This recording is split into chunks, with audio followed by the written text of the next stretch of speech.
So thanks everyone for attending the super group session tonight. It's wonderful to see such a big group. And tonight we're going to be doing a follow-up to the eating disorders session that we did a few weeks ago. And the presentation YouTube video of that session has had a really major effect. Lots of views, lots of comments, lots of feedback. But there was one outcome I really wasn't expecting, and that was that a number of runners contacted me to say that they've also suffered from an eating disorder. Just yesterday, I had a long chat to one person who, like tonight's supergroup guests, has suffered from ED for many decades. And I guess one of the things that's come out of this whole process for me is I just wasn't aware of the size of the number of people who suffer this, and it really makes me wonder how many more people there are in our community, because number one, it takes so much courage for people to come out and be willing to discuss this, like publicly, like we are tonight, for sure. But even just talking to me about it would be a big move for a lot of people. So, my thinking process is there's probably a lot more people out there who are just feeling much safer not discussing it. So tonight we're joined by Liz Bennett and Kate Sommerville, and I've known both of these wonderful ladies for over 10 years. In fact, Kate was the first ever female winner in the 100K at my KEP Ultra event way back in 2010. And that was the first ever official running of it. So we ran at Fadass the year before. And for you who were involved in any of those events, it was Kate who designed the medals and organised all of that. And it became a really precious thing to own one of those, which is fantastic. And it was also through KEP that I first met Liz. Many of you guys know Tim Eva, and Tim Eva ended up running every KEP, I think. Anyway, he told me that his friend Liz was coming from Canberra to run the 100K event in 2013. And that's where we first connected. Kate was an early adopter of ultra running in WA, being a member of the C team, or the Comrades team, that ran a long run from Darlington on the Heritage Trail every Saturday morning, training for Comrades, because the only place to really run an ultra back then was to get on a plane and fly to South Africa to do one. And she ran a number of those, and she became an integral part of that early ultra running community. She ran a number of seminars as part of the WA Marathon Club, trying to introduce ultra running to people who had a block once they got to 42K. And I know a lot of people were introduced to the sport that way, which was terrific. More recently, she's gone to the dark side, focusing on Ironman triathlons. Hopefully one day we can get her back. Liz is a very well-credentialed runner, having represented Australia at ultra and mountain running as well. She's been involved with Aura. She single-handedly put out the hard copy magazine for many, many, many years, which was like I was involved with it at that stage, and it was just such a mountainous task to do, like, once a quarter or whenever they were released. And I was just in awe in terms of the time and effort that Liz was putting into it. Since meeting 10 years ago, we've become great friends. Liz has crewed me at Coast to Cosy twice, once a Great North Walk, and we've crewed mixed weights together numerous times. So a couple of weeks ago, once we released the video on YouTube, quite individually but very closely together, both Liz and Kate contacted me after they'd watched the presentation, and both revealed to me that they'd suffered from ED for a long time, something that I had never been aware of. And both offered to share their experience of managing their eating disorder, which is why we're having the session tonight. So thank you, Liz and Kate, for doing that. And I think this is going to be a really valuable follow-up to that first session. So Liz is coming to us from Canberra, and heading towards 11 o'clock over there. Kate lives in Tucson, Arizona, but at the moment, we're very lucky to catch her while she's in Perth for a couple of weeks. So the timing worked out really well, because I know this Tucson mountain time, or yeah. Like it's the worst possible time in the world, I think, in terms of trying to connect with Perth. So it worked out really, really well. So let's get started. I'm really looking forward to what Liz and Kate have to say. So Kate, please tell us about your experience. Yeah, thanks, Rob. Can you hear me okay? Fantastic. Great, okay. So yeah, thank you so much, Rob, for giving me this opportunity. It was actually my goal this year to do something like this. Eating disorders like silence. So to be able to come out and talk about it means to me like, a 32-year ultramarathon result finish line. So you never ever healed, but I felt like I had something to offer from the last presentation that you had. So yeah, here goes. I do live in Tucson, Arizona. That is quite a popular place for a lot of people in America to do running, because they can run all year round, and it's only about 4 hours from Flagstaff, which is also a really popular ultra running winter training camp for Olympians and those kind of things. So I'm pretty lucky. For those that might have come across Camille Herron, I caught her running around the streets a few times and hit her up for a selfie, and she was just so amazing. And I'm dressed today in my plush outfit, which is Heather Jackson's racing team, and she's a triathlete who's just made her way over to the ultra running, and she's going to be doing Western States this year as well.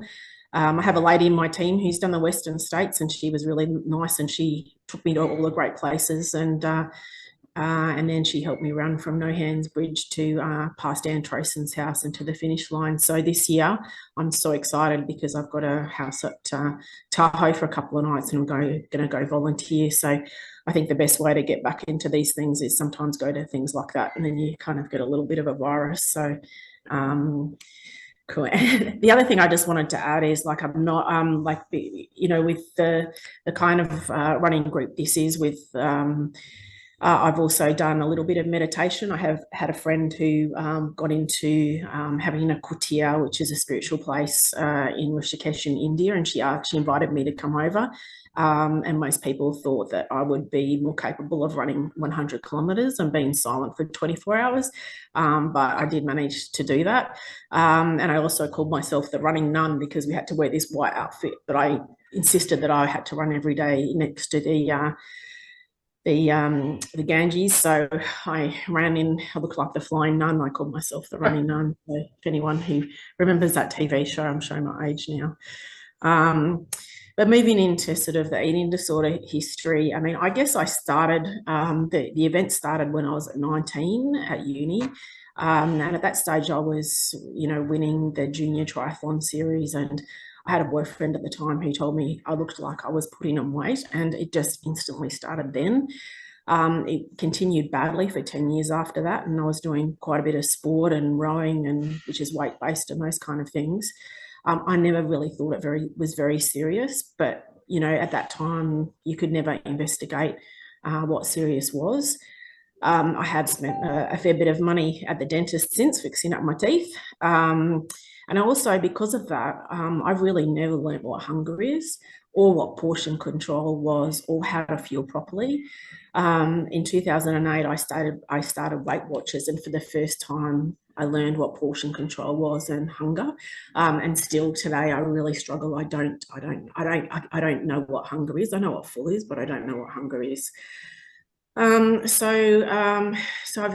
it's been kind of 32 years into the eating disorder, and then I finally decided that enough was enough. So I decided to start with Erin Green, who she actually runs the Middle-ish podcast. She's a nutritionist, but we rarely spend time talking about nutrition. There's lots of things that we're talking about as well. And I call her Erin the Last because I'm done with this. I've wasted 32 years of my life. Well, not wasted, but I've spent 32 years of my life, really taking some bandwidth that I could use to other things in my life. And the journey that I'm going to share is my journey. And so everyone needs to do their own work. And I guess that's been the message. So I wanted to share like what my journey is like. I'd say I'll probably be 80% recovered, but I'm not too sure there'll ever be 100% point. I'm at a place now where I'm looking to just be kind to myself. So I'm making sure that I'm eating properly, feeling properly, and being kind to my body. So if anyone's done intuitive eating, I'm doing gentle nutrition with myself. So I'm trying not to send my body back into hijacking, to do any triggers. So it's an annoying time a little bit because I'm doing my sport still and I feel uncomfortable a little bit, but I'm just really focusing on that. And then once I get that under control, then hopefully losing weight is not off the table, but but I have to just get there as well. But I have spent 32 years giving this eating disorder power. I've spent 32 years trying to have a smaller body. It's living that I've missed out on. It doesn't enrich my life. It's taken my bandwidth that I can use in other places. And so in my own mind, I'm saying I'm at puberty. I'm like at puberty at the other end. That's my age as well. But, when my focus is that I want to be healthy.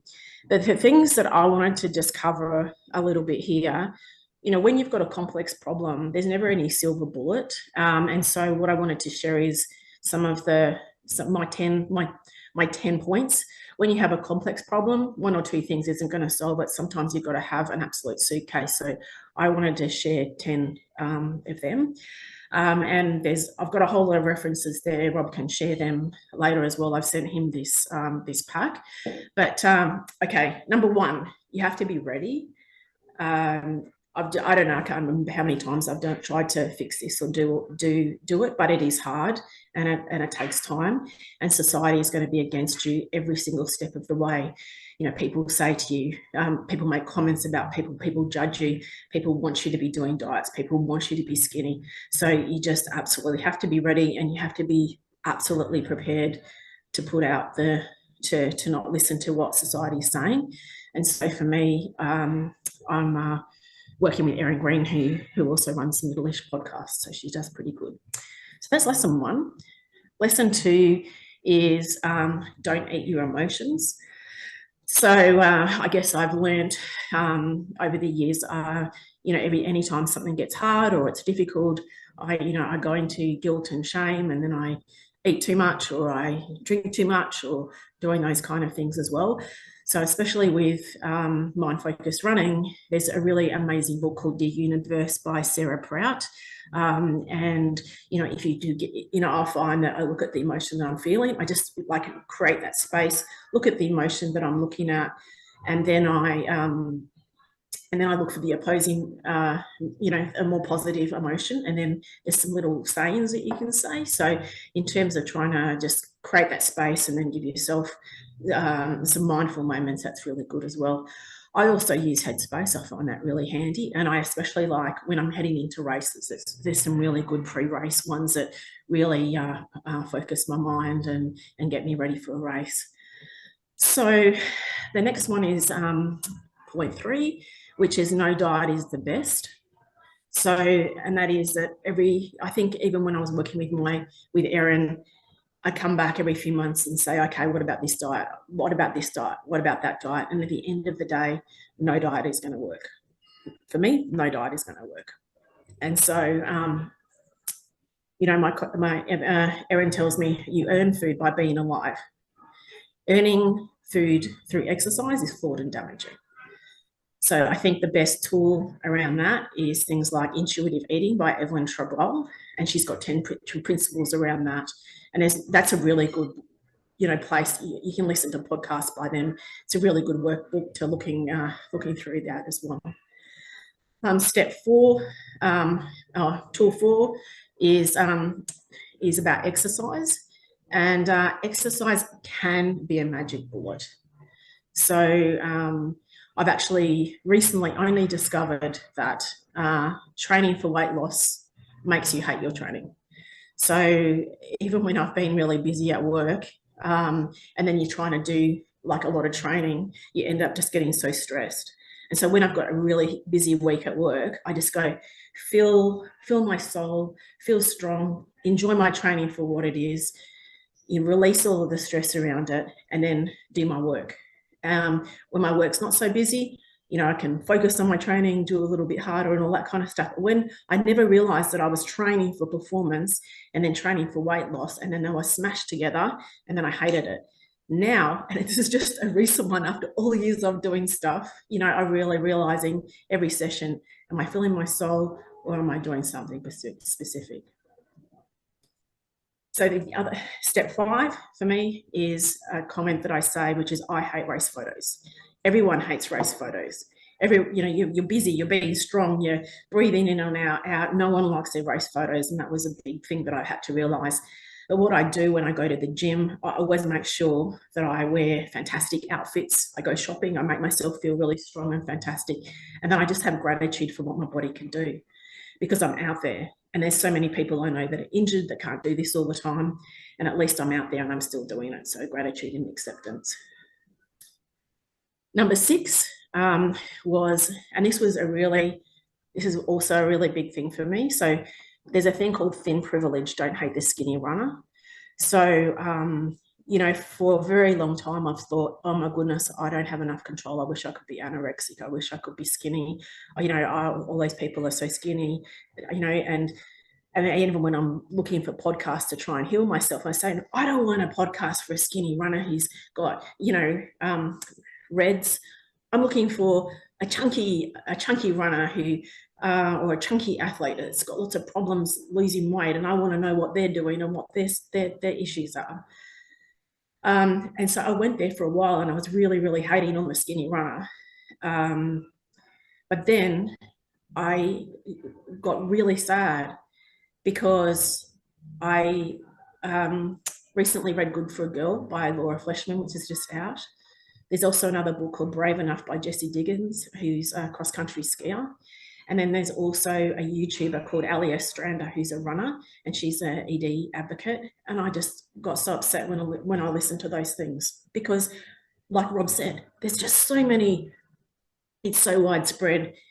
you look at young athletes at the universities who are running and they're dealing with it. Even Laura Fleshman knew that it was a risk, and even she got sucked in. It's just so widespread, and it is just so horrible of all of the things and how much, energy this is taking from so many people. So I don't hate the skinny runner anymore. I just feel sorry for everyone that has to deal with these things. Point 7 was my theme was couch naps and eating all the things. So, and that's about fueling your workout. For so much time, I would try to not eat when I'm running, and then I'd be asleep on the couch all afternoon, and then I'd overeat. And I just did that. I probably did that for 20 years. And you don't want to fuel yourself. So now I'm really making sure that I fuel myself, and then I trust my body, and I know if I'm having naps in the afternoon and eat all the things, then I haven't fueled properly. And it's such a good indicator of, have you fueled enough for that session?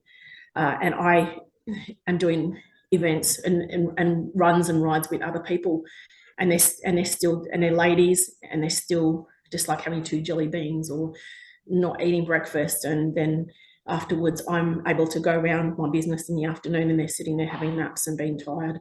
So I just can't believe I wasted, again, that much time not fueling my workout. Number 8 was sleep is the best drug, and I use this Aura ring. So I love my Aura ring because it talks about my heart rate variability, and I just think if you can get sleep, then you're going to look after yourself. So it's important to not get stressed, because cortisol is stress. It's just your body just sees stress, whether it's work, whether it's exercise, whether it's lack of sleep. So that's a point 8. Point 9 is that for me is to tell myself that excellent careers and ultra life can coexist. It's all high performance. So there's a really good book by Alex Solon, Kim Pang, called Rest, and it just said, look, like so much in my career, people have said, oh, if you've got time to do this exercise, you should be working harder and you should be doing this stuff. But it doesn't work like that. You need to compartmentalize your life, and each of them give each other energy, and they make you fantastic, and people get inspired, but you are the best person when you can do stuff. There's a fantastic podcast, Purple Patch Podcast, episode 251, and that's lessons from leaders. And it's just so good to hear really senior, high-powered people like really say, no, I do Ironmans, I do ultras, I do this or that. You know what? People watch TV. Like, what else are you going to do with your time? The last one is point 10, which is eating disorders like silence. And so one of the things that my coach said that she like really likes what I've embraced is we tried to do things and we weren't getting anywhere. And we tried this and it was okay, but it wasn't doing anything. And she said, well, okay, let's make it more simple, more simple, more simple, more simple. So I basically went to a journal. I ended up getting stickers, like on Amazon, you can get stickers for running, for riding, for gym. And I used to get stickers for alcohol if I wasn't having alcohol. And I'd literally just put these stickers in my journal and then I'd write. So like 5-year-olds get stickers for doing the good things. I ended up having to basically go back and do stickers to encourage myself that I'd done things, that I was on the right pathway. And I made it creative and fun, and I wrote poetry, and all my best races, I've done some poetry. So I've been really creative about it. And that's sort of like daily reflection as well. Before I close, on my section, I travel a lot. So for me, my superpower is organisation. So it is super important for me to be organised, to have the snacks, to make the decisions about things. If I choose that there's so much pressure on business things to drink. So sometimes my coach's quote is, I'm super fun sober. So, I don't like it, for performance and stuff like that. So I try to do that as well. But thank you so much for letting me share my stuff. There's a quote, I was worried about talking about this, and I thought I'm going to share this on my Facebook site. So like, not everybody in my world knows about this and about me. But I think there's a really great quote from Brene Brown that says, you cannot have courage without vulnerability. I don't care now who knows. I just hope that this is going to help somebody else say, wow, it's a lot of work. You need a lot of tools, and maybe some of these tools can help somebody else. Thanks, Rob. Oh, thanks so much, Kate. That is so immensely valuable. Just to clarify, it is bulimia that you suffer from? Yes, bulimia. Right. Yeah. Okay. No. And thank you for all the references. You listed off so many when you were talking.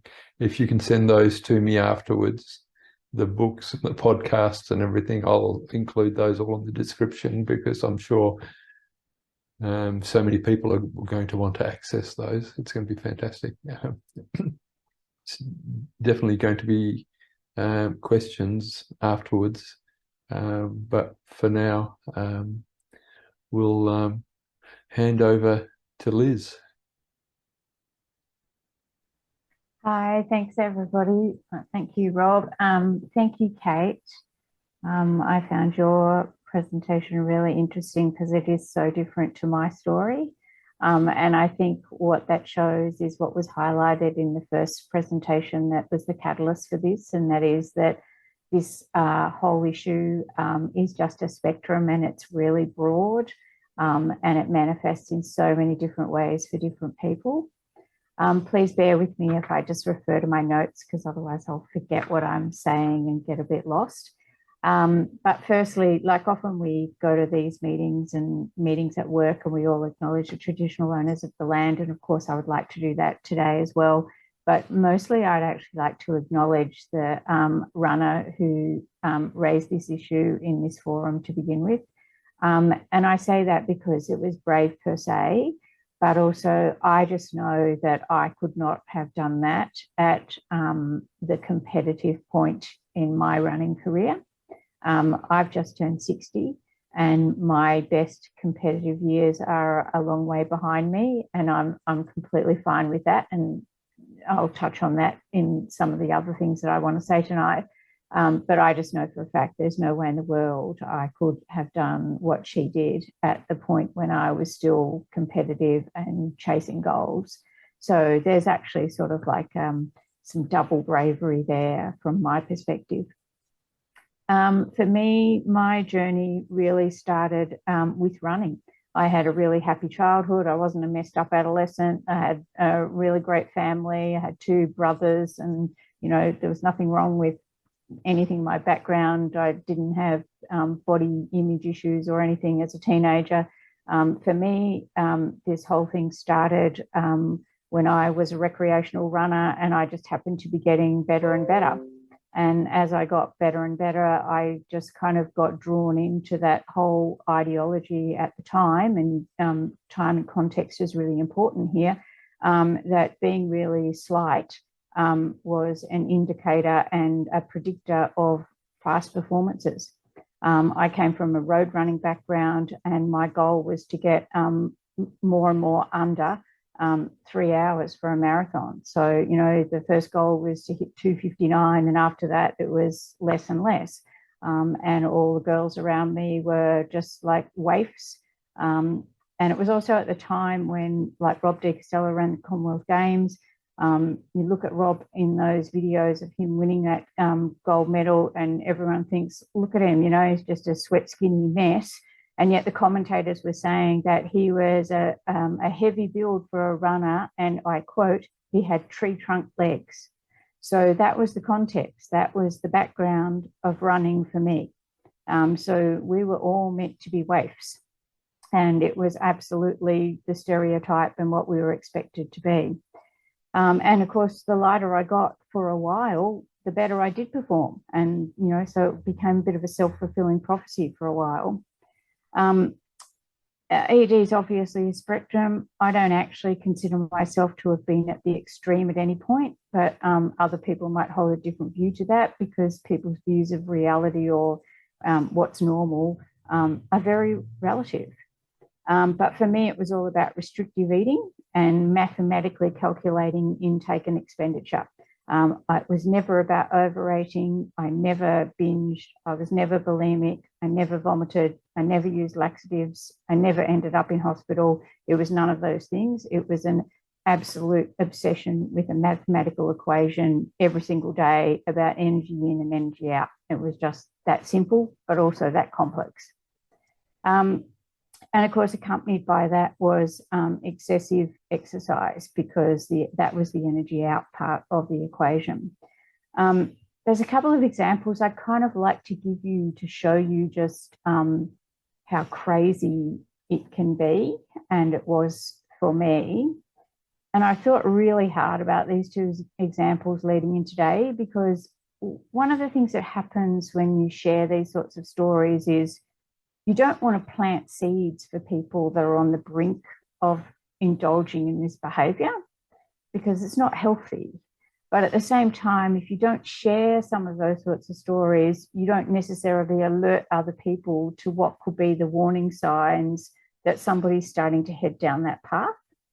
So on balance, I decided to share these two stories, but it is within that context. So two of the things that I crazily did when I was in the midst of trying to run, better and better and get further and further under 3 hours for a marathon was I simultaneously engaged two coaches, and they didn't know that I was being coached by both of them simultaneously. And it was admittedly before the time that we had lots of GPS and we were all tracking data. So there was only one of the coaches that I was having to upload data for, and the other I was just doing a manual diary for and touching base with. And, it was just becoming a lie, essentially. But also I ended up just doing both. So I was doing 2 sessions for 2 different coaches on 2 different plans that were really different from each other. I wasn't having any rest days at all. And I completely came unstuck when we were coming into a peak period, and both of them started to program 2 sessions a day, which was just like completely untenable and just absolutely insane. And the net result of that was that I just started getting one stress fracture after another. And one of the light bulb moments for me was after the 7th stress fracture. It was, what are you doing? I mean, not only are you not performing, you're not even running, because you're either in plaster or a boot or whatever. So the other crazy thing that I did was all runners try and cross-train to try and strengthen themselves and build other types of athletic characteristics without compromising their running. And a lot of runners that I knew at the time swam, and I hate swimming. I don't like the water. I'm always freezing, all of that. So I didn't want to get in the pool. So I started doing martial arts. And like most people who have these sorts of character traits, I was a bit OCD about that, just morphed into being another obsession. But of course, martial arts is a weight-based sport. So before I knew it, I was competing as a flyweight or a mini flyweight, and I had to have a weight under 46 kilos. Well, of course, that satisfied the crazy side, but it wasn't good for anything, and it wasn't good for my running. I competed okay as a flyweight, but kickboxing or martial arts wasn't my main thing. I wanted to be a runner. I wanted to be a really good runner. It was sort of the secondary thing. But as I said, they're just 2 examples of just the rabbit holes, this kind of thinking, and I prefer to call it thinking rather than a disorder, but that might just be me. They're examples of the rabbit holes that people can go down, and they don't realize they're down there until it's too late. But really tonight, I want to just talk more about what changed for me and when. And the reason I want to do that is to actually restore people's faith in the fact that you can actually turn this around, or I could turn this around. And I genuinely believe that I have. So I really wanted to talk about those things, what turned it around for me and how I've been able to sustain that turnaround.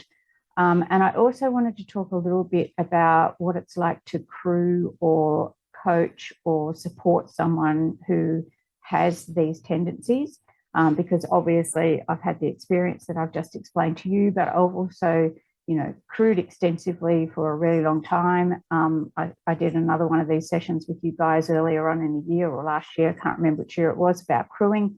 And I've crewed several people with these kinds of tendencies, and it's a different type of crewing. It really involves a different type of approach. And I just wanted to touch on that tonight as well. But in terms of what changed when for me, I would preface this by saying two things. One is that change and turnaround is not linear. So even if you have light bulb movements and you start a behaviour change path, it doesn't mean that it's going to go in straight line. You're going to have, some hiccups and some coming backwards and giving up and starting again. But more importantly, and I think this is one of the things that really came out strongly in the session that you all had and the YouTube video which precipitated tonight, and that is that clearly education and information in this area, like in every other area, does not result in behaviour change. People know this stuff. People who are suffering from this know this stuff. It's not, they do not need more education. That's not what they need. That's not what's going to change how they live their lives. So yeah, getting back to the changes, what happened when? I guess the initial incentive really came from having 7 stress fractures. In the first instance, those stress fractures were in my shins and my ankles, which are really common first points of weakness in endurance athletes. But it wasn't long before I started having stress fractures in the pelvis and my coccyx. And that was a real alarm bell, because that even ruled out cross-training. If you've got fractures in your pelvis and your coccyx, you can't sit on a bike seat. You can't sit on a rower. You can't do any of those things. And so all of a sudden, you go from running 120 plus K a week to you are lying down or limping around, and, life really is nothing like what you imagined it was going to be. So that was the first incentive for me, and that was a really big kick, because it was like, you can't heal bones fast. They take as long as they take. And so I had plenty of time to sit there and contemplate, what am I going to do different next time, because I cannot go through this again. I still have my boot in the wardrobe, which I have had on several occasions for different fractures. And it serves as a really good reminder that I am never going there again, just never. In terms of what I did to provide myself with additional incentive, there were a few really key things, and I've maintained these. And this is about the maintenance. This is about the initial turnaround and the maintenance.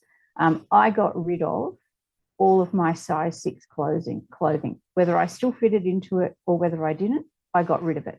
Because I thought, this human body should not be in size 6 clothing. Size 6 clothing is for little girls. So I got rid of it.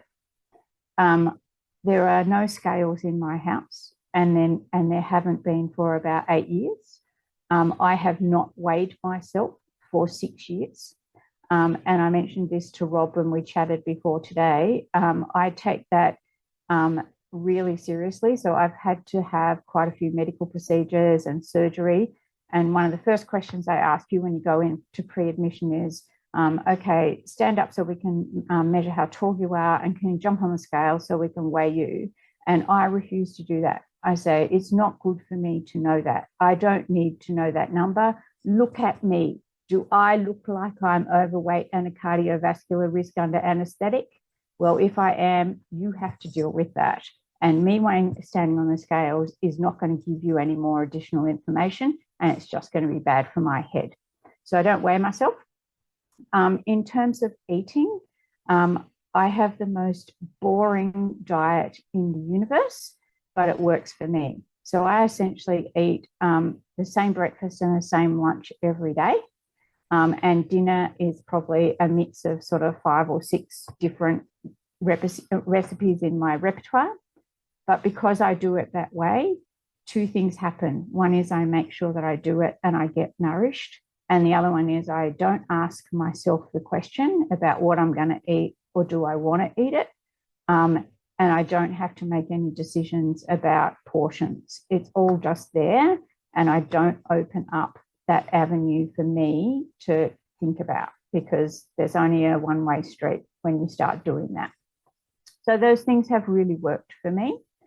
But then there have been a couple of things that have happened in my life by pure accident that have actually also been really positive influences in me turning this around. One of them was that about 6 years ago, I got diagnosed as being a celiac.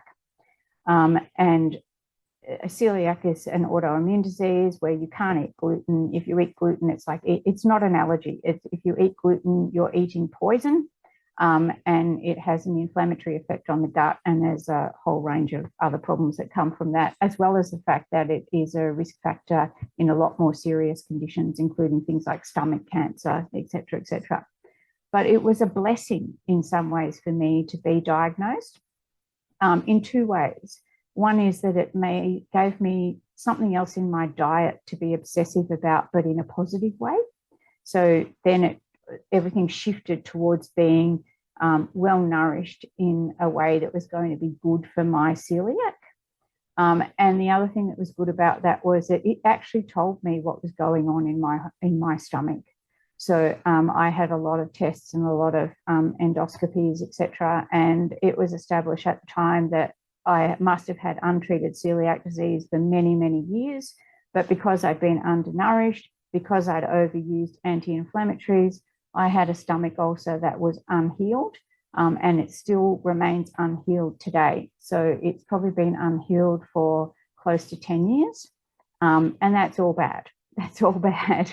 But it's a big wake-up call. It's like, you know, letting this stuff take over is just illogical at multi-levels.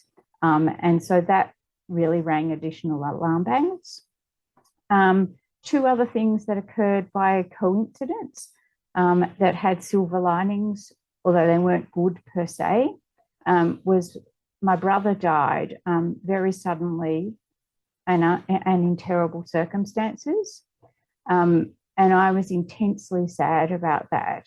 There was only 11 months between me and him.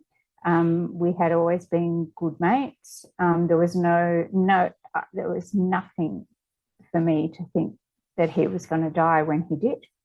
And it wasn't a light bulb moment in the sense of thinking, wow, he's gone, so make the most of your life and get your shit together. It was not that. It was the sadness basically preoccupied my mind and my body to such an extent that there was just this whole reset. And I essentially just stopped thinking about all of this stuff. And that was a silver lining. That was a positive. And the third thing that happened, and I hope this is not getting into the sort of too much information area, but because I can't take anti-inflammatories due to all of my stomach issues, but I have quite bad arthritis now.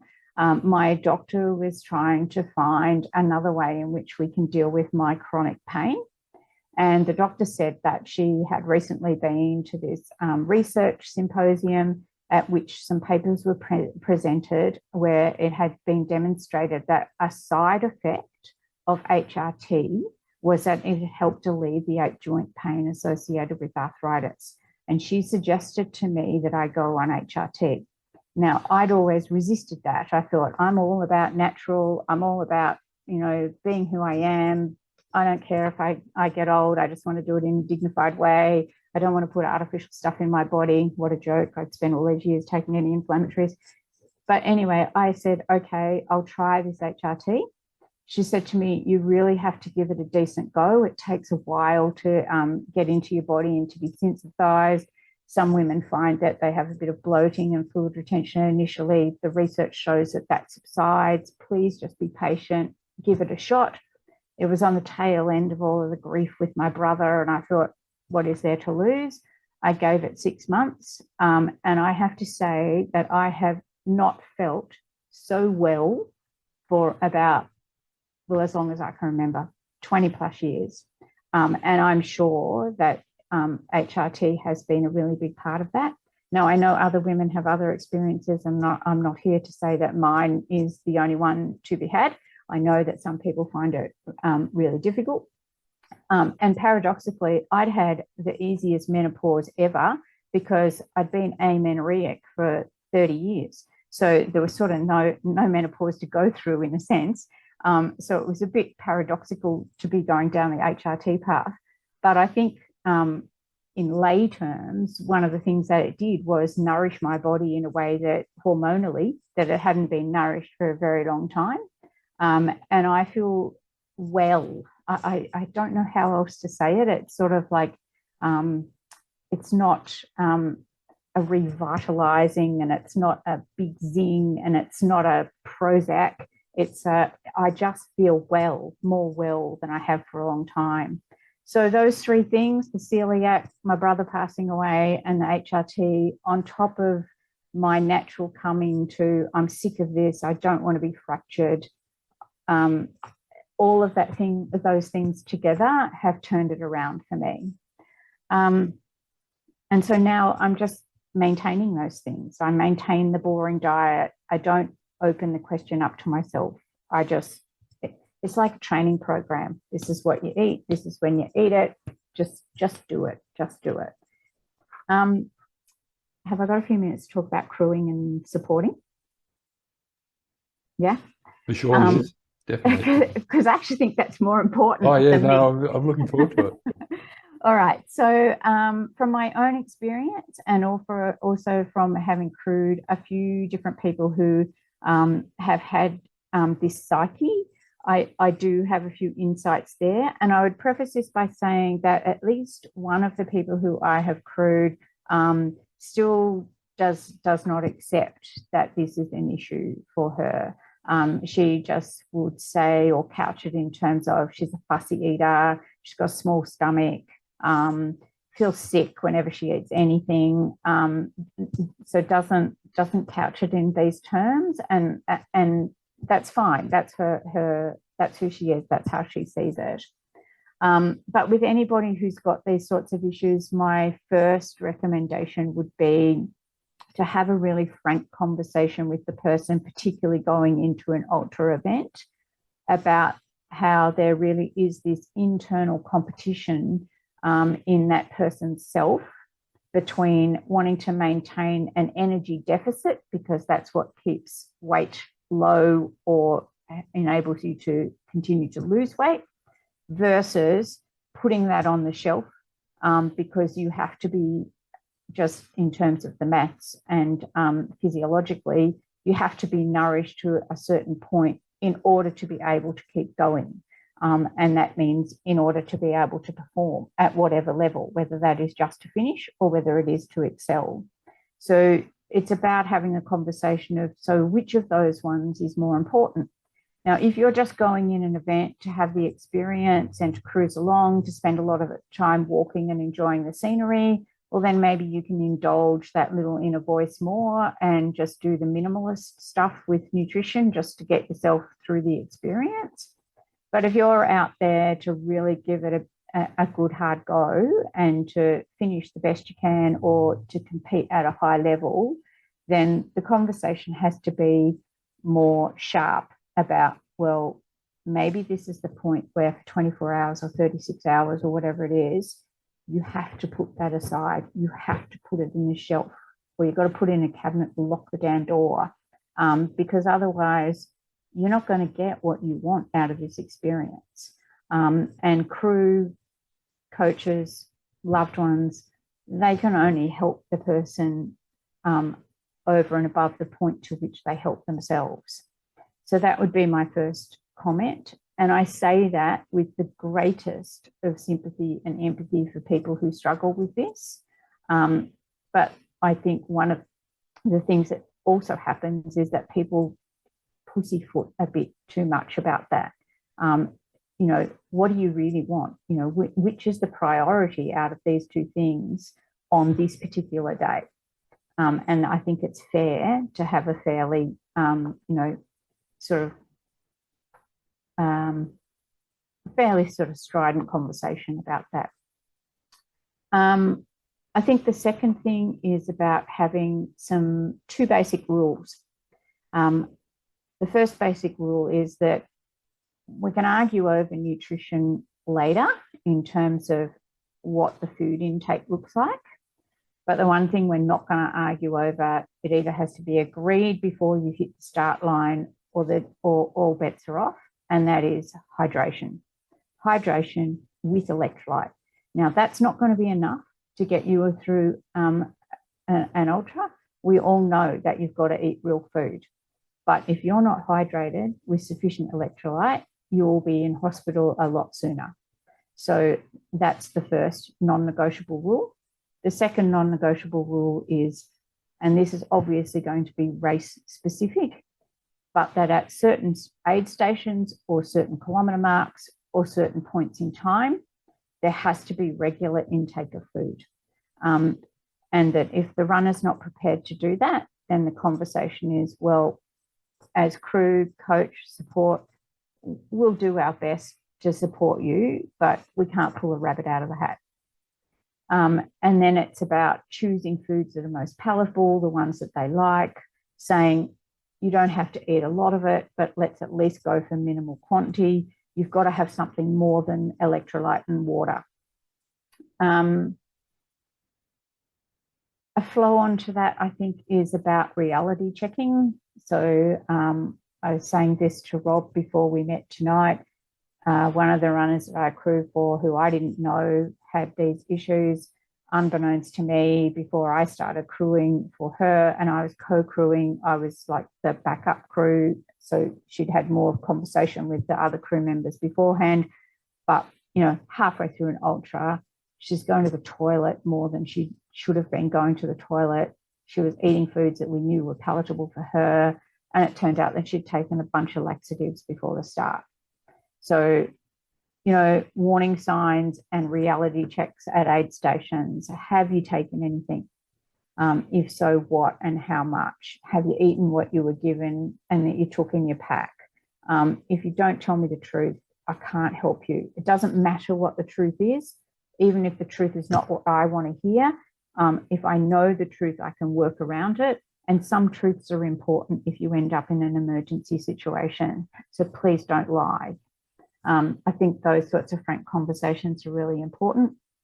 And then lastly, I would say, and this is a flow on to, you know, other people can only help somebody insofar as they've laid the foundation by doing certain things to help themselves.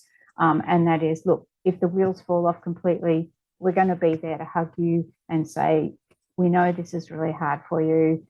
We'll walk away from this having learnt something, and hopefully we'll all do it better again the next time. Because there's no magic recipe, because everybody is so different. And so is every other event. And there's a whole lot of other circumstances that can impact on that.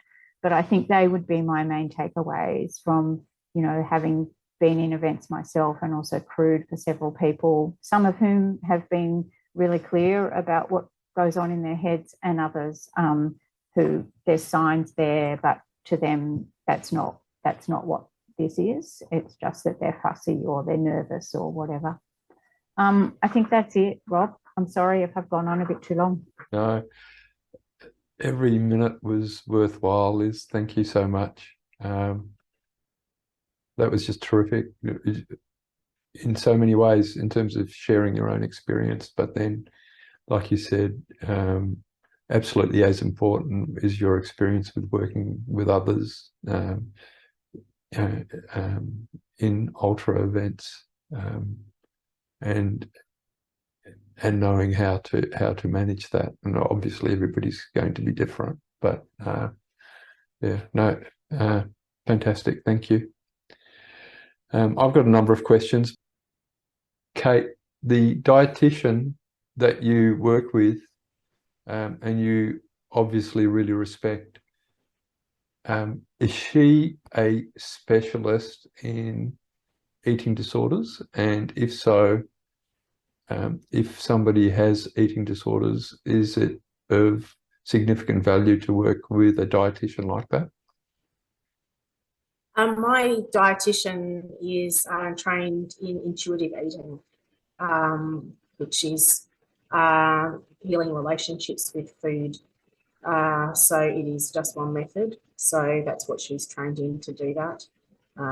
So I think I assume most nutritionists would be trained in some level of that. But I mean, sometimes I think, do you need a I've often wondered if she's going to turn around to me and say, look, I think that you actually need to see a psychologist, not a nutritionist. But because she's trained in this intuitive eating, she's stuck with me. And I do have a lot of coaches in my life. I like coaches. So I just think it's accountability. If you're trying to help, you just want someone in your corner helping you through finding what is a journey for yourself. Yeah. Yeah, no. Thanks, Kate. Question for both of you. The two of you are having extremely successful business careers.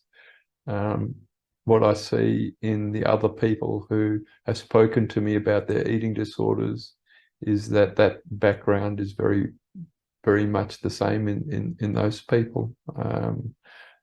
Very much, I think you termed it as high-powered careers, Kate. What do you think causes that sort of match?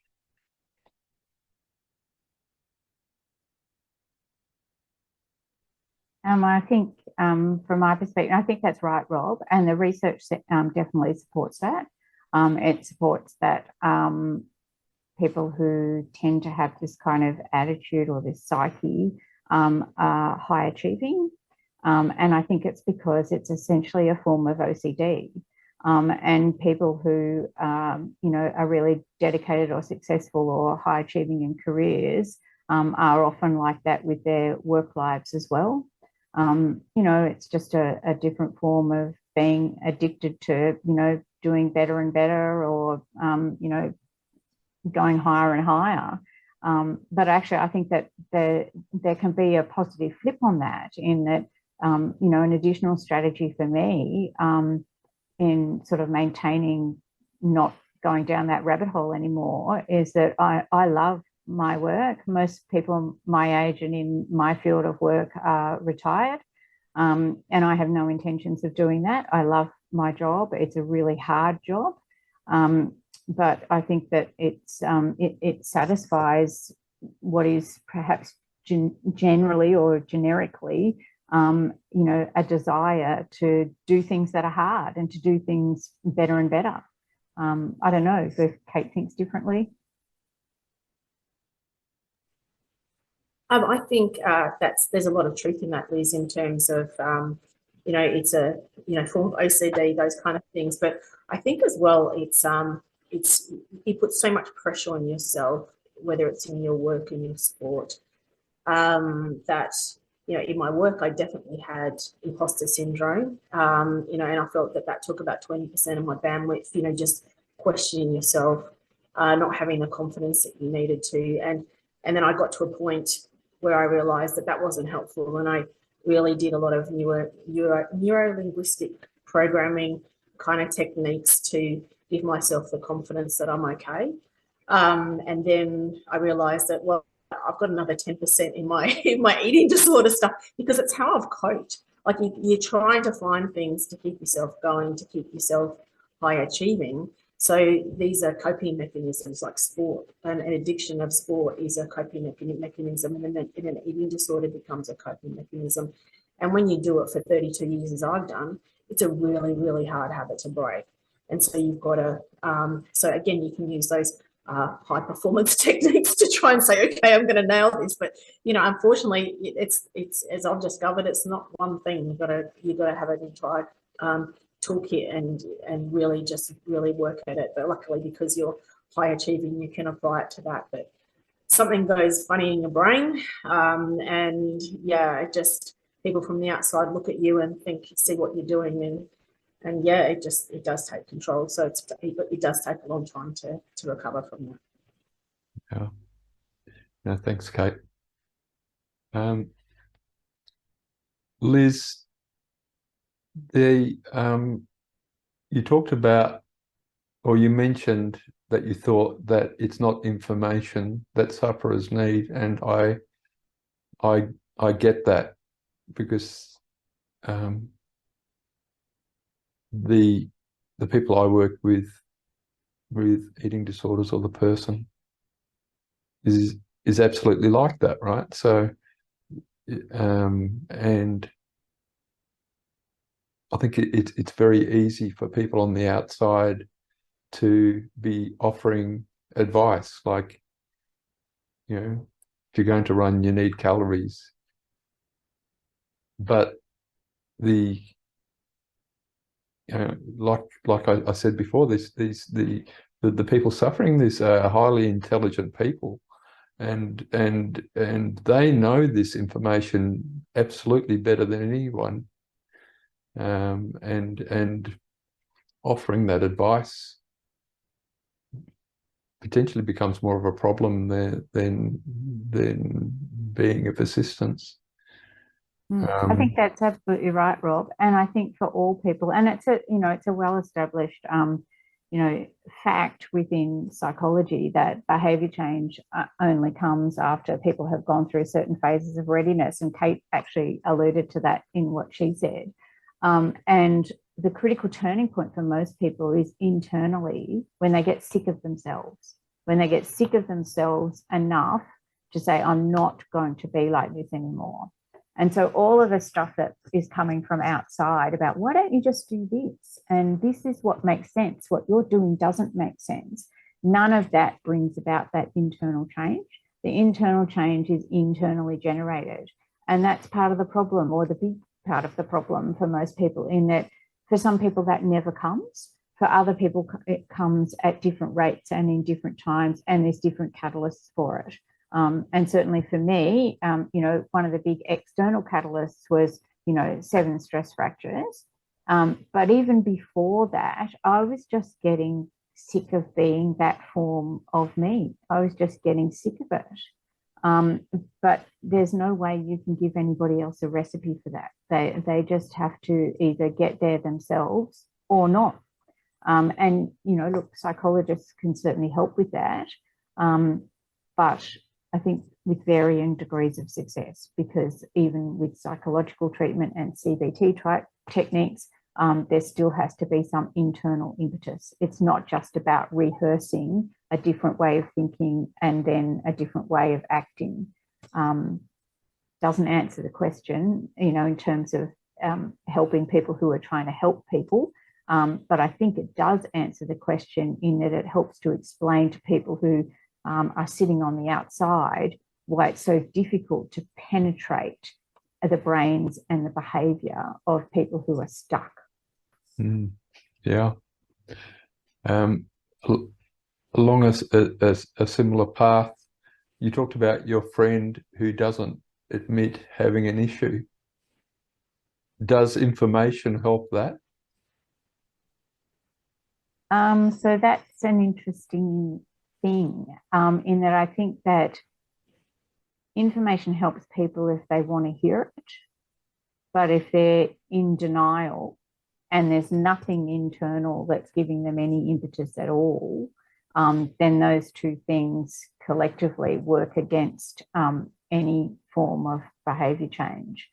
And of course, while people are in that mindset and still achieving what they want to achieve, like they might still be running really well, they might not be having stress fractures, all those sorts of things, then there's just no reason at all for them to see that it might be good to change, that it might be good in terms of their health and longevity to change. Yeah, not sure if that really answers the question. Yeah, no, it does, because that Can I jump in? Sure. Yeah, so because of the books that I've read, 2 of the story, or Ali Ostrander and and the other book that the Jessie one. Both of them were very high-performing professional athletes who were going to Olympics or in that space of high performance. And it's in, you know, it was in other people's interest that they were well. And so in those cases, those two were basically asked to go to a program where they had to turn up every day. They had to eat the burger and fries and have a meltdown about it, and actually, you know, and luckily for them, they've done it early in their career. Like they've actually, you know, been admitted to something in their health, their healing. So maybe it's a 5-year thing. But denial and silence, the eating disorders love silence, love denial. There's no way in the world I thought that my bulimia was bad. It was really bad when I look back at the evidence of it. I'm going, gosh, that was really bad. I'm really lucky I didn't do some permanent damage. But because you don't tell anyone about it, because you're silent, it doesn't exist. And then the atmosphere around high performance, as Liz spoke, you know, there's charts that talk about how much extra speed you get for every kilo less you have. I used to look at those as well. And when you look at the, you know, the athletics, you know, programs in USA, you know, there's always someone coming through, so that you lose a little bit of weight and then you get great results for a really short period of time, and then you break. But it doesn't matter because someone else is coming through. So the coaches and the programs, they're invested. So there's always going to be someone else who's going to step up to the mark and break a record. So there's no caring for the athlete. So I think, yes, education, not everyone wants to listen because they're in silence and denial. But for me, because I'm ready and because I'm sick of it, that's why I've shared all that stuff, because I want empathy. I just can't believe how big of an issue this is. Like, I just did not realize how big of an issue it is. And I think you know, I'm really pleased to see that we're starting to talk about it more, and hopefully that can stop people having to go for decades like this. Thanks, Kate. And so this is going to be my last question, and it's in total relation to what you were just saying, and that is, what do we do as the greater endurance sport community in terms of this? Now, like the first presentation, like it's only been out a couple of weeks, and it's had 1,500 views on YouTube, and it was an hour long. 10% of those people watched the whole lot. So there's 150 people who now know information that they didn't know before. But personally speaking, and maybe I was just living in ignorance, but I didn't really know how far and how deep the eating disorder issue cuts within athletes, you know, because it's more than just an eating disorder. But I also didn't know, and we talked about this, potentially how many people suffer, you know, and I think it's a significant percentage of our running community. So when we released that first video, I was really hoping that it would start some discussion, you know, and I for those people who read the post that accompanied it, you know, I really asked for coaches to view it, and you know, so to create awareness. And I shared it within Facebook groups of ultra running coaches. But there's been zip, doing like I don't think there's been any discussion.